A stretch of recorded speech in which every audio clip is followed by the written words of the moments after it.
هنبتدي بقى يا شباب. احنا دلوقتي هنخش على الاسئله، هنحل اسئله بتاعه lesson 2. تابعوا معايا بقى ونركز كده مع بعضينا واحده واحده. اول حاجه طبعا الدرس ده كله احنا عارفين ان هو كان بيتكلم عن الدنستي هي ماس اوفر فوليوم، وطبعا دي اللي بتاثر على حاجات كتيره جدا جدا جدا فين في الووتر وعمليه السينكينج وعمليه الفلوتنج وكل الكلام ده. تعالوا بقى نبتدي كده. بسم الله الرحمن الرحيم. اول سؤال بيقول لك a liquid has a volume of 100 cubic centimeter and mass of 85 grams. بيقول لي how does the density of liquid compared with the density of water at 4. هنا بقى حاجه مهمه جدا، احنا عشان نفتكر كده ان الووتر المفروض ان هي ليها يونيك بروبرتيز، صفات مختلفه شويه. يعني بلاقي ان الطبيعي في اي ماده ان انا باي كولينج، ان انا لما باجي بعمل طبعا ابرد، او ان انا لما اقلل درجه الحراره، ايه اللي بيحصل؟ الدنسيتي المفروض ان هي بيحصل لها انكريز، بتزيد، فالحاجه بيحصل لها سينك. طيب على عكس الميه شويه، الميه ان انا لما بقلل درجه الحراره بعمل كولينج، الدنسيتي فعلا بتزيد لحد ما توصل ل4. وكنا خدنا جراف كده مهم جدا جدا جدا بيتكلم هنا عن التمبريتشر درجه الحراره، وهنا الدنسيتي ان انا كل ما درجه الحراره بتقل الدنسيتي بتعلى لحد ما بوصل لقد ايه؟ ل 1 جرام بير كيوبيك سنتيمتر. وبعد كده بيحصل ايه؟ ده بيوصل عند 4 سيليزيوس ديجري، واول لما يقل عند الفور تبتدي الدنسيتي ايه؟ تقل. فالحته دي لازم نبقى فاهمينها. طبعا ال 1 جرام بير كيوبيك سنتيمتر دي لو حولتها لكيلو جرام بير كيوبيك متر اللي هي بتساوي 1000 كيلو جرام بير كيوبيك متر. طيب فانا عشان اشوف اي حاجه هيحصل لها سينك في الووتر ولا هيحصل لها فلوت، هقارن طبعا الدنسيتي بتاعت الاثنين، والدنسيتي بتاعته اقل هو اللي هينزل، والدنسيتي بتاعته طبعا المفروض لو الدنسيتي في هنا يا شباب معلش ايه لخبطه في الكلام كده، فايه هنرجع تاني الحته دي. فانا بقول اهو لو الدنسيتي بتاعت الليكويد اعلى من الدنسيتي مثلا بتاعت الووتر هو ده اللي هيحصل له سينك، ولو الدنسيتي اقل طبعا هيبتدي يحصل له ايه؟ فلوت. يعني انا اولا لازم احسب الدنسيتي. هنا المفروض الدنسيتي كنا بنحسبها ازاي؟ ماس اوفر فوليوم. طيب هنا الماس بكام؟ ب 85 جرام، والفوليوم قد ايه؟ 100 كيوبيك سنتيمتر. طب طبعا لما اعمل 85 ديفايدد باي ال 100 هيبقى ايكوال كام؟ هيبقى ايكوال 0.85.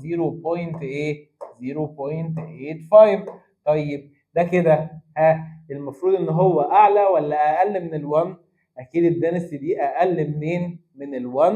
فده معناه ان الحاجه اللي عندها لور دنسيتي بيحصل لها فلوت فهتطلع لفوق على وش الميه. فقال لك بقى how does the density of liquid compared with the density of water at 4؟ الدنسيتي بتاعت الووتر عند ال 4 1، فبالتالي هي كده ايه؟ هتبقى less density، او الدنسيتي بتاعتها اقل من بتاعه مين؟ من بتاعه الووتر، عشان احنا حسبناها طلعت المفروض 0.85 جرام بير ايه؟ كيوبيك سنتيمتر. دي كده الدنسيتي بتاعت الليكويد. طيب نخش في سؤال تاني، يقول لك a stone has a volume of 0.5 كيوبيك سنتيمتر والماس بتاعها 2 جرامز. بيقول لي what is the density of the stone؟ الدنسيتي بتاعتها طبعا هجيب الدنسيتي هعمل ماس اوفر فوليوم. الماس بكام؟ ب 2 والدنسيتي ب 0.5. طيب لما اجي اعمل 2 ديفايدد 0.5 هتبقى ايكوال كام؟ هتبقى ايكوال 4. 4 ايه؟ جرام. طبعا لازم اكتب الميجرنج يونت ده بالجرام، يبقى جرام، وده كيوبيك سنتيمتر يبقى جرام بير كيوبيك سنتيمتر. طيب اجي ابص على التشويسز، ايه ده؟ ده مفيش 4 دي خالص. ليه؟ عشان هو جايب لي الميجرنج يونتس بالكيلو جرام بير كيوبيك متر كلها. طب ازاي بحول اليونت دي لدي؟ يعني من جرام بير كيوبيك سنتيمتر لو عايز احولها لكيلو جرام بير كيوبيك متر بقوم عامل على طول باي 1000. يبقى هنا لو انا عندي 4 يبقى 4 باي 1000 تديني كام؟ تديني 4000 كيلو جرام بير كيوبيك متر. فالاجابه هتبقى مين؟ هتبقى دي. طيب يبقى عشان كده واحنا قلنا اهو 1 بالجرام بير كيوبيك سنتيمتر بتاعت الووتر لما تبقى كيلو جرام بير كيوبيك متر هقوم عامل باي 1000 فتدي لنا ايه؟ 1000 كيلو جرام بير كيوبيك متر. طيب question number 3 قال لك a glass of pure water has temperature عندها درجة حرارة 8 Celsius degree. بعدين its temperature was decreased to 6 Celsius degree thus its density. احنا اتفقنا بقى ان احنا دلوقتي التمبريتشر قلت، وقلنا ان انا لما بعمل كولينج اللي بيحصل الموليكيولز بتقرب من بعض، فبالتالي المفروض ان الفوليوم بتاعها بيقل decreases وبيتجمع اكتر موليكيولز في الفوليوم ده. وقلنا ان الفوليوم لما يصغر الدنستي عكس الفوليوم يصغر فالدنستي يحصل لها ايه؟ يحصل لها increase. يبقى هنا الدنستي بتاعت البيور ووتر عند 8 عشان لازم نبص على الجراف هنا من 8 ل 6. احنا اتفقنا ان التمبريتشر بتفضل تزيد باي decreasing temperature لحد ما توصل ل 4. فما دام احنا لسه ما وصلناش ل 4 خلاص يبقى الدنستي هتفضل تزيد، فبالتالي هيحصل لها ايه؟ هيبقى الاجابه increase. قال لك a glass of pure water has temperature of 3 Celsius degree. بعدين its temperature was decreased to ايه؟ 2 Celsius degree. قال لك الدنستي هنا بقى ما دام تحت ال4 او احنا قلنا هنا عند ال4 او من قبل مثلا لو انا ماشي من 20 كل ما بقل الدنستي بتزيد، اجي عند ال4 ايه؟ تقل.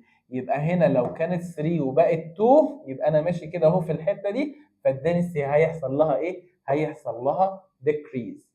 ودي حاجه قلنا يونيك مش موجوده غير في الووتر، موضوع ان الدنستي من الفور لحد الزيرو ان الدنستي بتاعتها تقل، دي حاجه في الووتر بس، وده بسبب الهيدروجين بوند.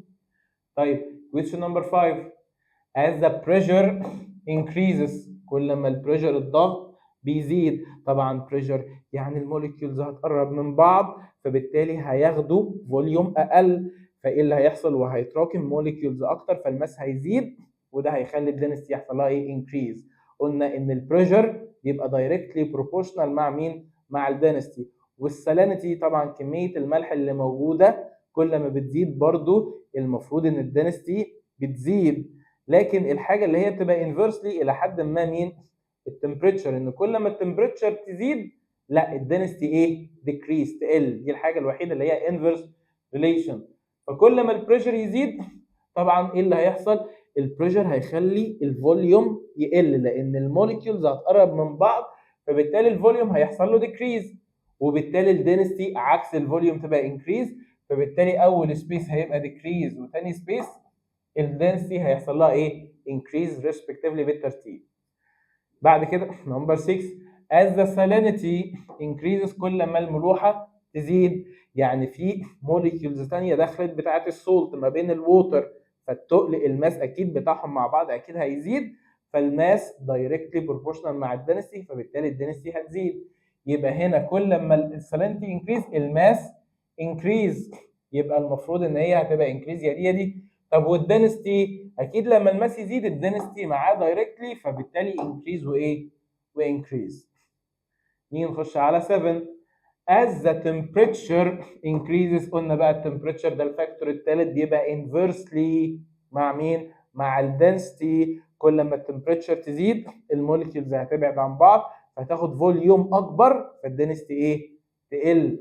يبقى كل ما التمبريتشر انكريز الفوليوم طبعا هيحصل له انكريز فبالتالي الدنستي ايه؟ ديكريز. يبقى الاجابه هتبقى دي.